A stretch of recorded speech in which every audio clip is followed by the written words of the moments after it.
Today, of course, is Martin Luther King Jr. Day. Dr. King was born on January 15, 1929 in Atlanta, Georgia.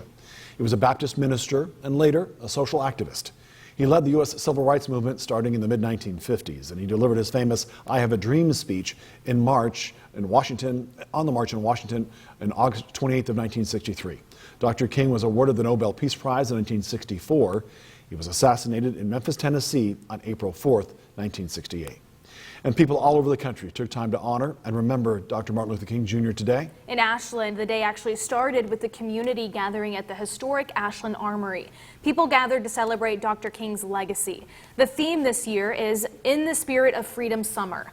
There were live performances, and the entire event was also live streamed. Nataki Garrett with the Oregon Shakespeare Festival was a keynote speaker. I think as from the moment you can talk, you should know how we got to this point so that you can continue to move us forward like generations will after me. Following the celebration at the Armory, high school and college students led a march to the plaza. They listened to a recording of Dr. King's "I Have a Dream" speech as they marched. People in Washington, D.C. honored Dr. King at his memorial. You can see all the people who came out for the annual wreath laying. It's held by the MLK Foundation. Organizers say it's a day of reflection and reconciliation. And in Michigan, people walked to commemorate Dr. King. Saima Chowdhury shows us what the day meant to them. Step by step, folks walked to celebrate the life of Dr. Martin Luther King Jr. They started the Peace March at Hope United Methodist Church on Northwestern Highway.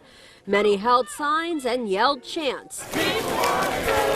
They braved the cold to honor the legacy of the civil rights leader. They walked to the Southfield Pavilion. Governor Gretchen Whitmer was there to honor Dr. King's legacy. It's a legacy of inclusion and optimism, but also of fighting for what's right. And today's not just a day off, today's a day to serve communities and to recognize the great legacy of Dr. King. We spoke to one woman about what today means to her. We still have to fight, you know. Everything is still very hard, and a lot of people don't believe that we have it hard, but we still have a long ways to go. I don't know if I'll live to see all of the changes, but it's much different than it was when I was a child. Still to come on Newswatch 12 at 4, we will show you that you can still take part in some Martin Luther King Jr. events happening tonight, plus a look at some other events around the state.